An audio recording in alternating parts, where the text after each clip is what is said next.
senator yield for a question? I'm happy to yield for a question without yielding the floor. You know, senators don't always ask for advice from other senators, but I thought I'd come down and make sure you had comfortable shoes on, make sure you're getting enough to eat. Try not to eat on television. That's a little bit of free advice that sometimes shows up. But my question really relates to Obamacare, and I think you've done a good job of bringing attention to something that I think is going to be a real tragedy for the country. As we get involved with this, there's so much talk about tactics and this and that, whether now's the right time, when's the right time to do this. But I think really the question is, do we need to talk about something that's going to affect 16% of our economy, a sixth of our economy? Do we need to bring up an issue? Do we need to draw attention and try to stop something that really can be damaging to the people it precisely is intended to help? Now, I think it's personally, not a good idea to shut down government. I think it's also, though, not a good idea to fund Obamacare. Can they both go together? Can you do one without the other? Some, like the president, have said, oh, Republicans, they just want 100% of what they want or they're going to shut down government. Well, can you say something so patently false and get away with it, is my question. The president wants 100% of what he wants. He wants Obamacare as he passed it with only Democrats, and he wants it never to be changed. He wants no compromise. He wants what he wants, or he's willing to shut down the government. That's what this debate is about. Obamacare was passed with only Democrats. No Republican input, no Republican votes. And now when people are saying there are problems, his own people are saying there's problems. The Teamsters have said it's a problem. Authors of the bill are saying it's a train wreck. The former president came out this week and said it's going to hurt the people it was intended to help. So we've got all of these people saying, for goodness sakes, slow this train down, stop this train wreck of Obamacare. And all everybody cries about is, oh, somebody wants to shut down the government. The president doesn't want to compromise. What we're talking about is we don't want to spend money on something that's not going to work and hurt the people, precisely the people it was intended to help. But the thing is how do we fix it? What do we do? Can we scrap the whole thing? Well, the Democrats control one body. We control the other body. They control the presidency. Well, historically, what would happen, and I think what the American people would like to see is we stand up, as the senator from Texas is, and say what we're for. We're for a different solution. We're for competition. We're for the free market. We're for bringing health care to everyone with a lower price. We went through this whole debacle of giving people Obamacare, and it's going to be expensive. Everybody's going to pay more.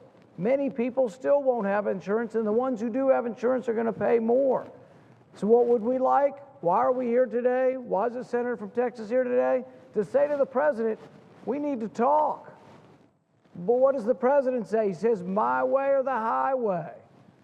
When the American people said they want dialogue between Republicans and Democrats, how do we get there? We have to stand up for what we believe in so they will come and talk. Does it mean we're going to get 100% of what we want?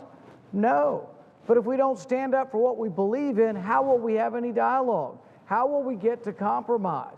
How do we get them to talk to us?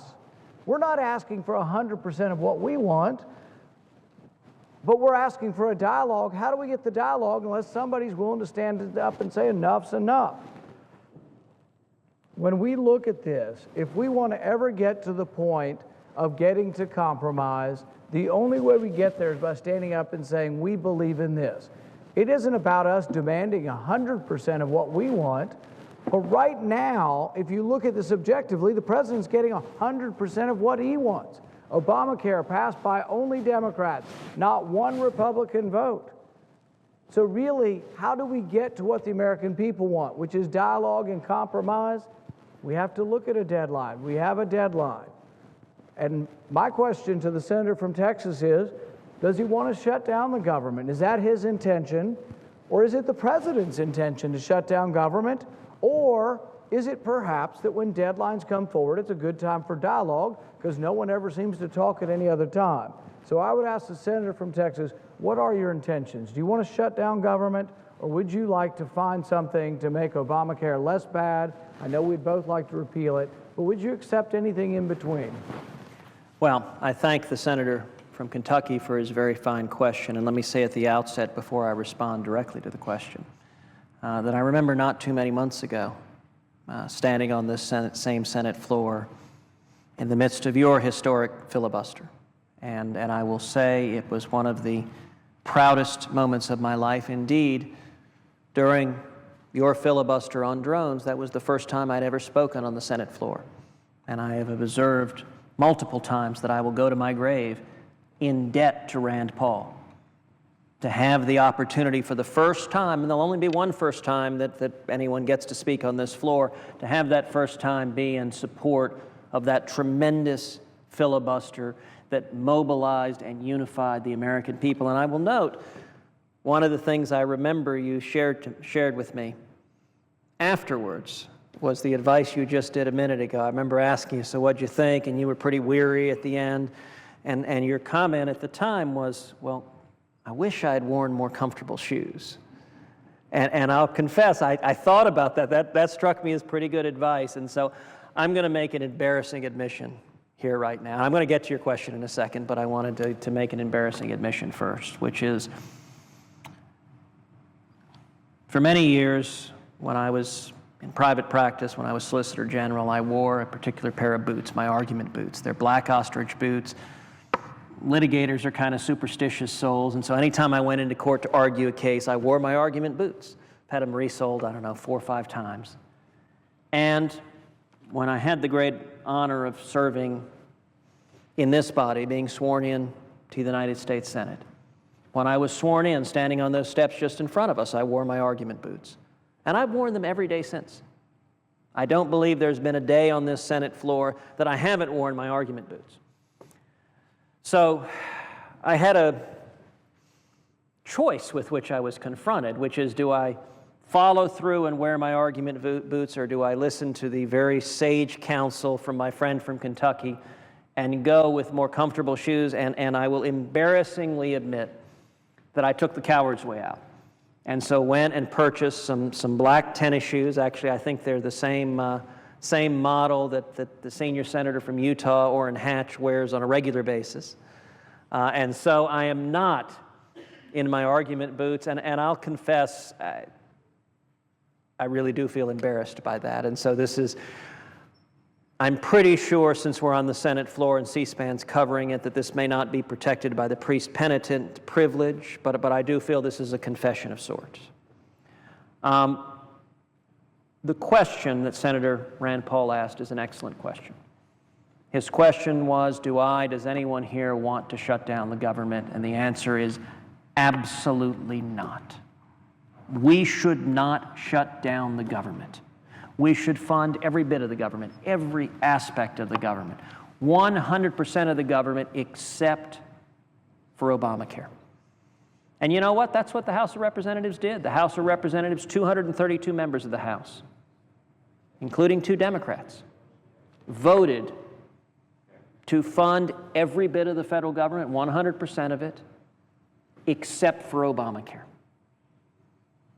I would note last night on the floor of the Senate, I asked the majority leader to consent to passing the continuing resolution that the House passed, passing it into law. Had the majority leader not stood there and said, I object, the continuing resolution would be passed into law and the government would not be shutting down. The majority leader had every opportunity not to shut down the government. So let me be absolutely clear. We should not shut down the government, and I sincerely hope that Senator Reid and President Obama do not choose to force a government shutdown simply to force Obamacare on the American people. That would be a mistake. Instead, what we should do is listen to the American people, make D.C. listen. Would you yield for one quick question? I'm happy to yield for a question without yielding the floor. Since we're making it clear that the Republican message and alternative here is not to shut down government, our desire is to have no Obamacare. We desire not to have it. We think he went the wrong direction. But we don't control all of the government. We don't control the Senate. It's controlled by the opposition party. We don't control the presidency. My question to you is, if you can't get everything you want, if you can't defund Obamacare, which is exactly what you and I both agree on, and millions of people across America want us to get rid of Obamacare, but if you can't, if you stand today and argue and cannot get rid of it, will you accept a compromise? Will you work with the president? Will you work with the majority leader if they're willing to come and say, you know what, we're right, we messed up on a bunch of this. There's a lot of people who are going to be hurt by Obamacare. There's a lot of part-time workers that are going to lose their jobs or going to lose hours. They're going to be real workers who are full-time who are going to lose their insurance or their jobs. Are you willing to work with us? Are you willing to work with with the leader, Senator Reid, with the president, to find a compromise? Well, I thank the senator from Kentucky for that question. I think it's a very good question. You know, this afternoon, you and I and all of the Republican members of the conference spent some 2 hours in a closed-door strategy session. And I'm not going to reveal what anyone else said there, but I certainly feel comfortable revealing what I said there, which is, if we are going to make real progress in solving the problem that is Obamacare, in listening to the American people, in mitigating the job losses, the people losing their health insurance, all of the harms that are coming from Obamacare, we've got to stand and fight right now.